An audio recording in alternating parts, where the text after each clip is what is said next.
Welcome to the Lady Landlords podcast, where we empower women to gain financial independence through real estate investing. I'm your host, Becky Nova, founder of Lady Landlords. If you're ready to buy, manage, and grow your real estate portfolio, then let's get started. Have you ever worried about what your closing process is going to look like and if they're going to run into any types of problems? Well, that's what we're going to address today on today's episode of the Lady Landlords podcast. I have been going through what I am dubbing now as the easiest, hardest closing that I have ever had. All right. So if this is something that you would like to join in, feel free to listen in as we dive into the topic of closings today.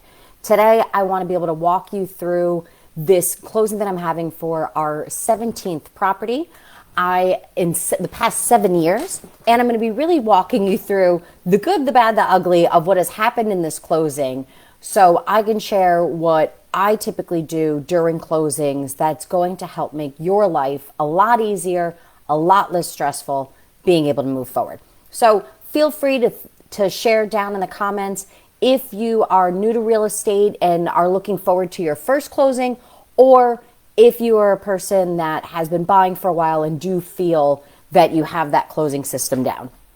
As I have to say, with the 17 closings that we've had to go through, every one of them has been unique.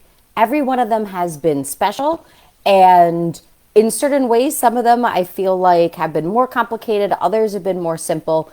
And they're all unique. And it really helps to have that planning set up front to make your life a lot easier going through these closings, especially when you have a complicated one. All right. So what I think is really cool about this property, I've shared a lot in our past episodes about the unicorn property that I was looking for back in March. This one, I'm not going to call it our unicorn property here, but this is a very special property for me. This is a property that actually my husband and I will be moving into ourselves. This is also one that we had to now plan on what it's going to like to start a family. We'll be having our first baby in a few months. And it just had a whole bunch of different levels within even searching for the property, finding the property. But we'll leave that for another day. Today, I want to talk about the closing. So what I actually think is really great about this property, and I just want to highlight this for some of our lady landlords out there, but the thing that I actually think is kind of the coolest, the best about this property is this specific property here is actually going to be free. Yep, you heard that right. The down payment for the property, the entire mortgage payments, the taxes, the insurance, all of that is actually going to be covered completely by our previous rentals. Okay, no having to worry about out-of-pocket expenses, no having to worry about picking up extra overtime to be able to save for it, no waiting years to be able to save for this property. But this entire property is actually going to be covered by our previous properties.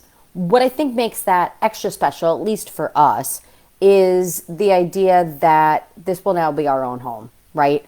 And we finally get to move into kind of that American dream single family home, which is something that we've actually never lived in, either one of us. Even growing up, my husband and I have actually never lived in a single family house. And this is something that is a big step for us, especially my husband, who comes from the Dominican Republic and moved to the United States when he was 18.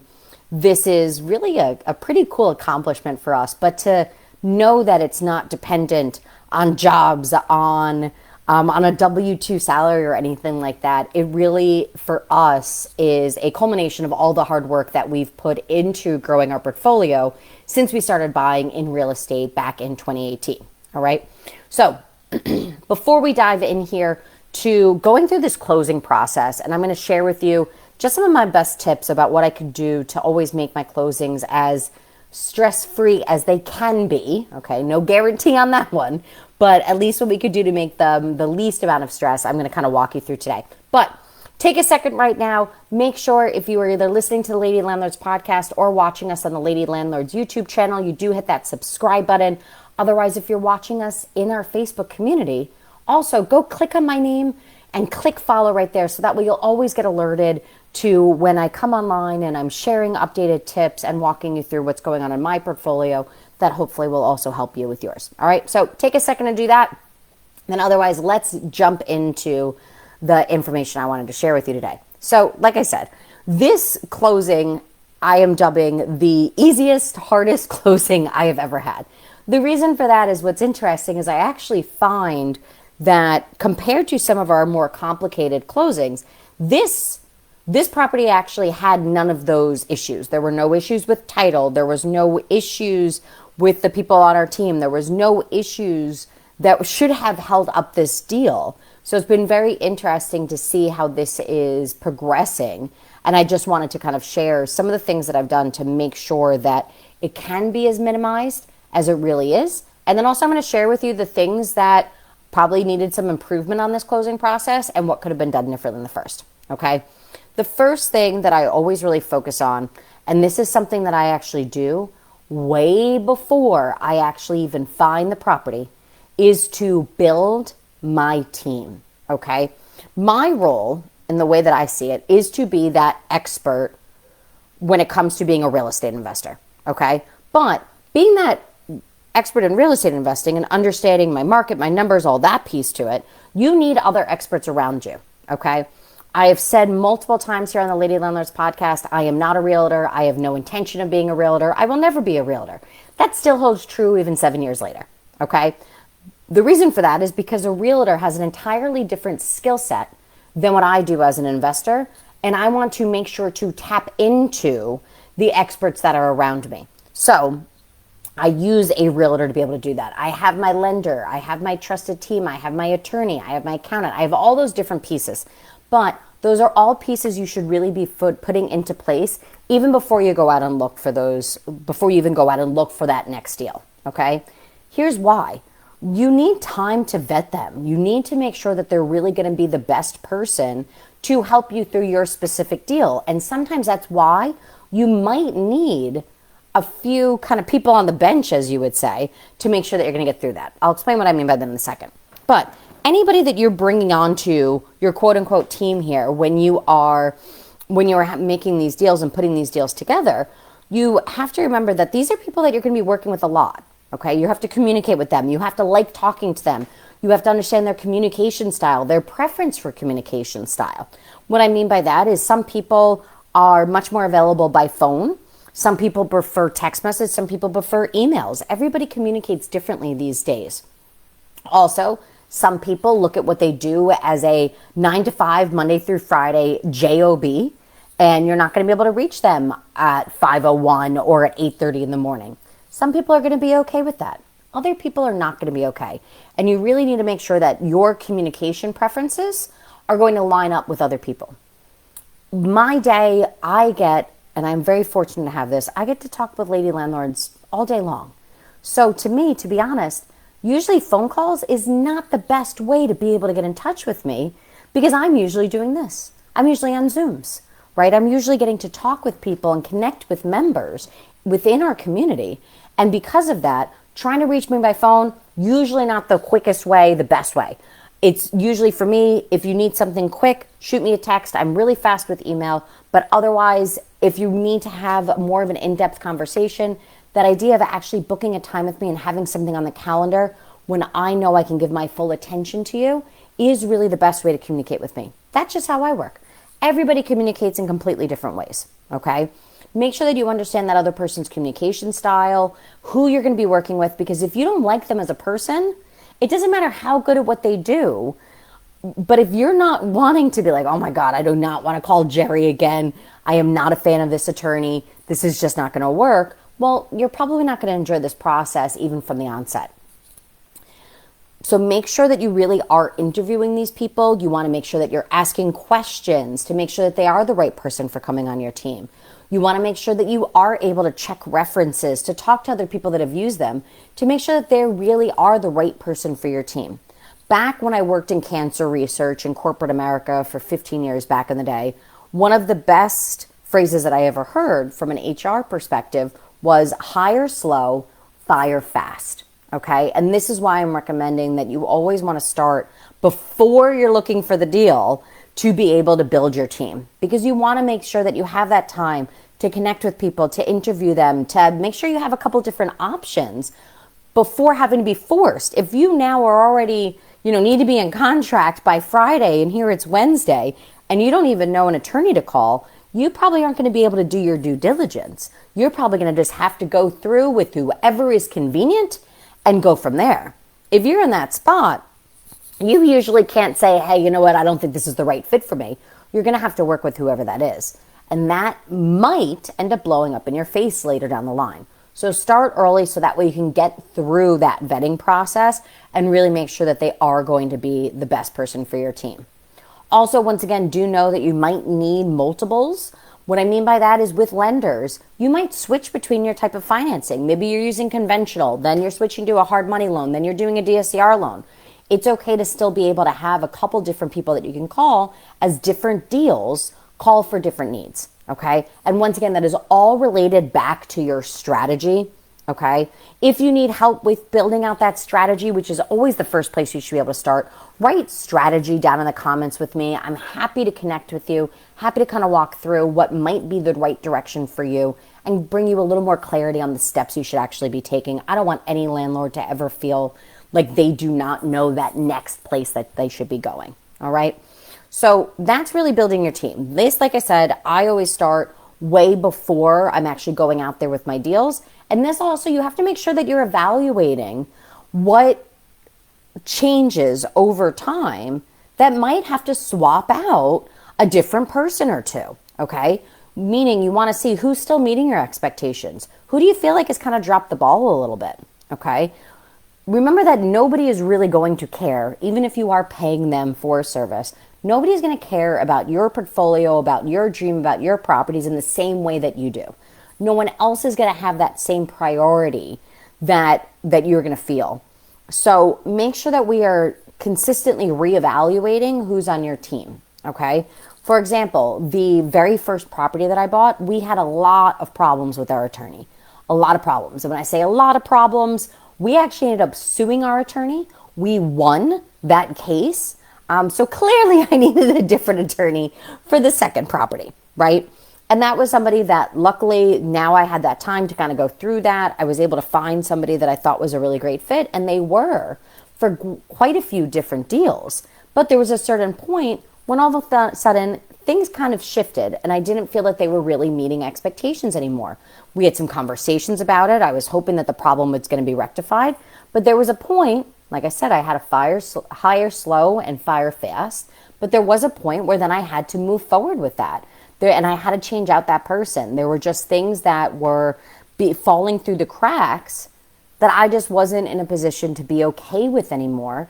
And that's okay to have to be able to switch those things, okay? So do make sure that all because somebody did a great job in the past doesn't necessarily mean that they're going to do a great job in the future. So constantly be reevaluating what that looks like, okay?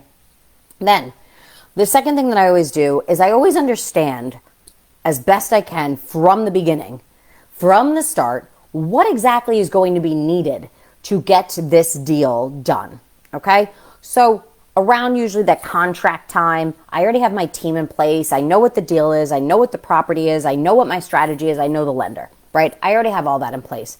This is now the time to really be asking those questions and make sure that you can actually get that overview of what everybody is going to need, okay? It's fantastic that we get to work with all these different experts, and these are people that just kind of go through their piece of it every single day. If you are new to this, unfortunately, a lot of times people are not going to kind of fill in the gaps for you. They're the people that they talk in acronyms all day long. They can use these terms and they don't actually clarify them for you maybe as much as you need. We need to slow that down. There was one time when I remember right before that first closing, I got a list of just all these fees and charges from my lender. And they had the cost of FedEx and the cost of copies. And then the title came through with all these other random charges. And I remember I was actually still living in Manhattan at the time. No, I was living in the Bronx at the time.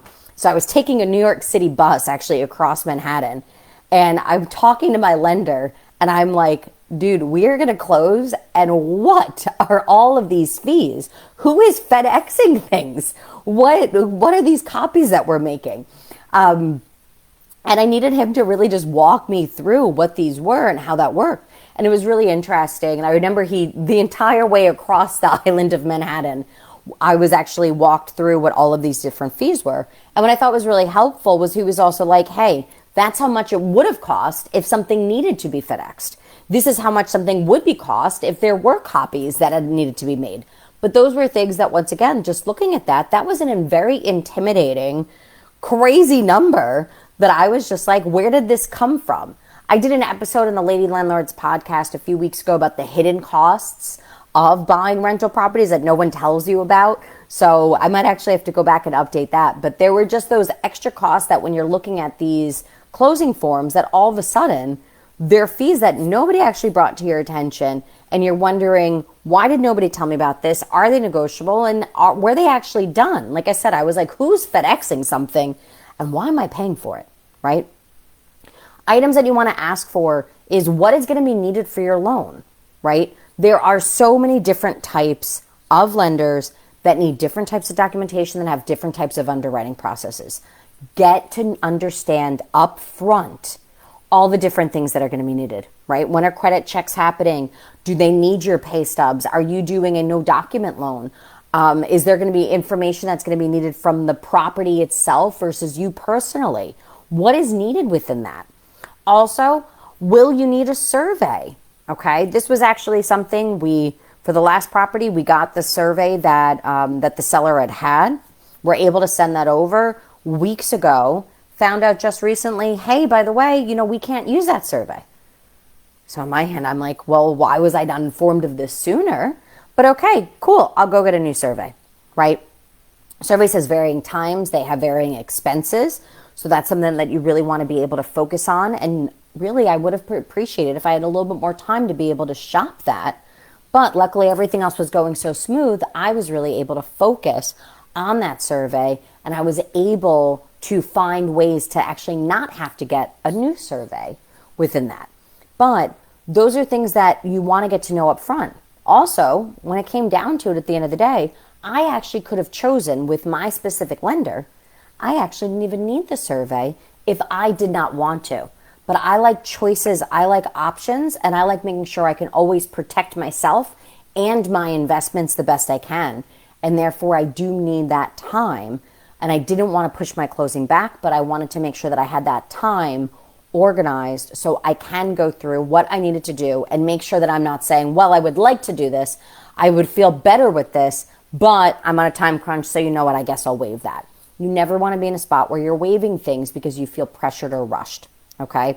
You also want to think about what the impact is going to be with each rental property, not just on your own life, your time, your budget, your finances. We should be doing that as we're building our upfront strategy.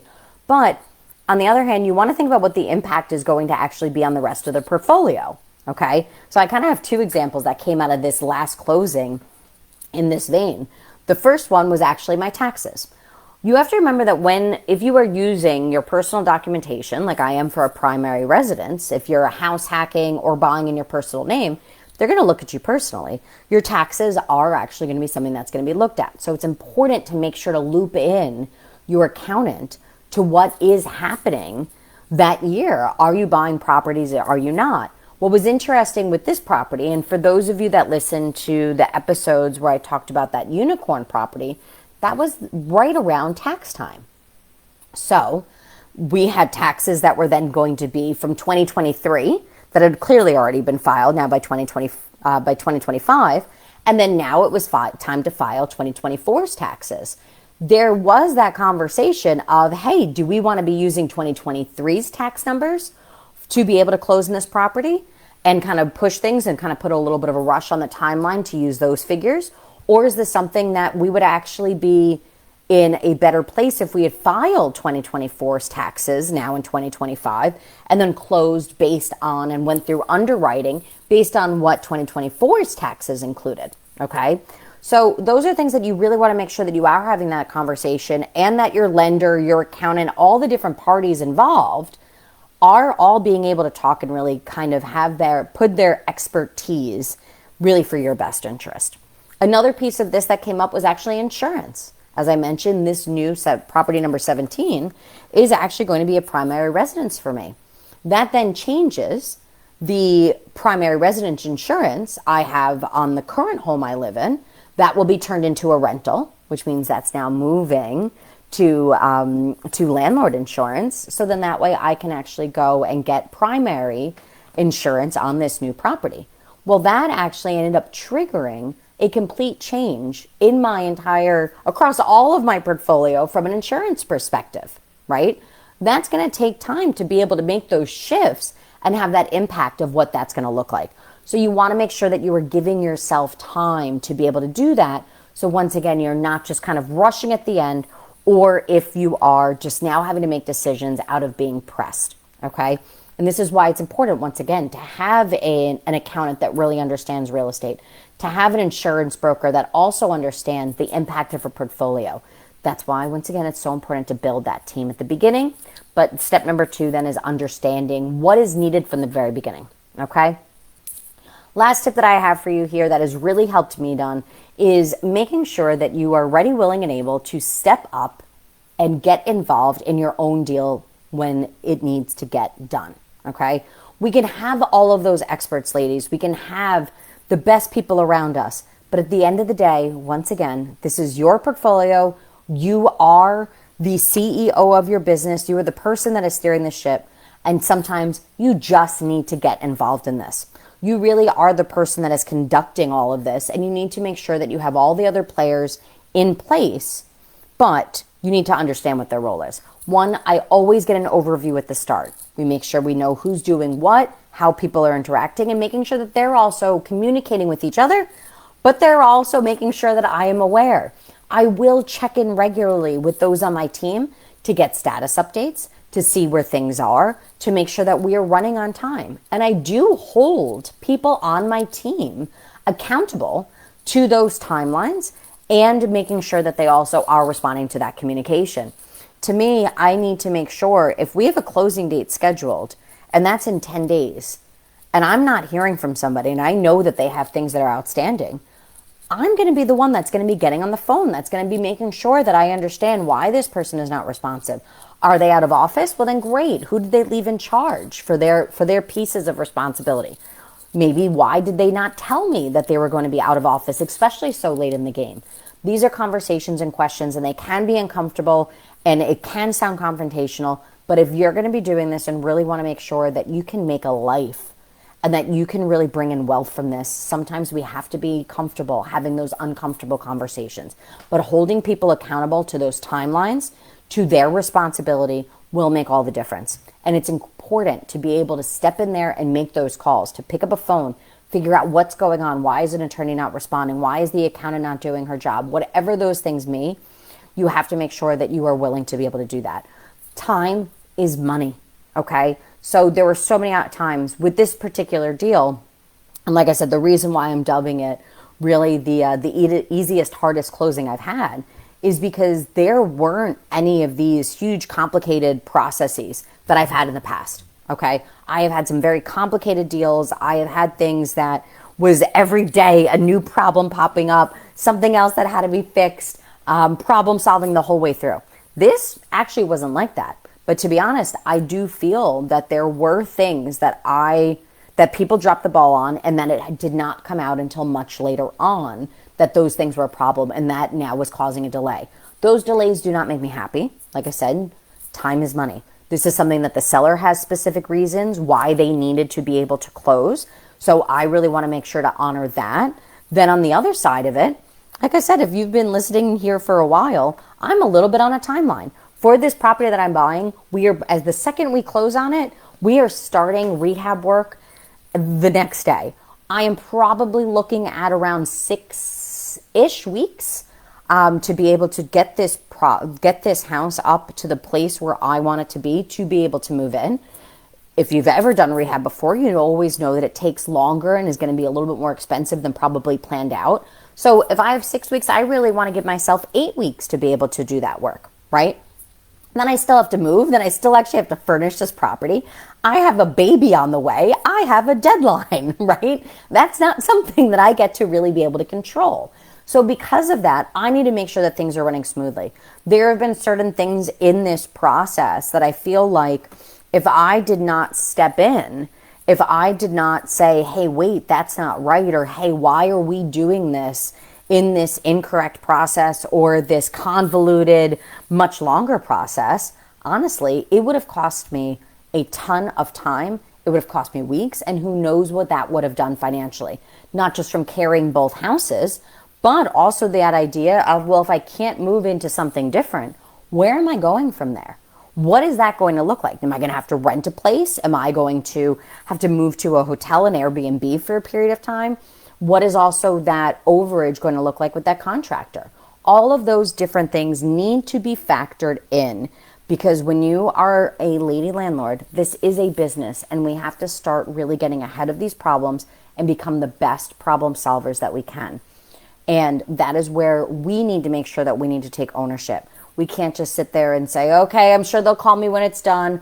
Oh, I'll just wait for somebody to let me know what's going to happen with this. No, pick up the phone, start calling. If you have to go to somebody's office, if you have to call them, if you have to make sure to make an email that has everybody on it and say, hey, these are our outstanding items, I need to know by the end of the day what the status update is. Remember, this is your money, this is your business, this is your investment, and we need to run it that way. All right. So if anybody has any horror closing stories, I would love to hear them. Feel free to put them down in the comments. I would love to just be able to bring awareness to what has happened in previous closings for other lady landlords that could be able to help other landlords moving forward. So feel free, if you're willing to share what happened in your closing and then what you got out of it down in the comments. Otherwise, thank you for joining me today for today's episode of the Lady Landlords podcast. Please do make sure to hit that subscribe button and that follow button so you do not miss the next episode of the Lady Landlords podcast. And I will see you all next week for our next episode. Thank you for listening to the Lady Landlords podcast. If you're feeling stuck in your real estate investing journey, visit lady-landlord.com to book a 15-minute orientation call with me and see if you're ready to join our mentorship program. Or you can subscribe to our newsletter and join our Facebook group for exclusive real estate investing tips and offers. Invest with confidence. Become a lady landlord today.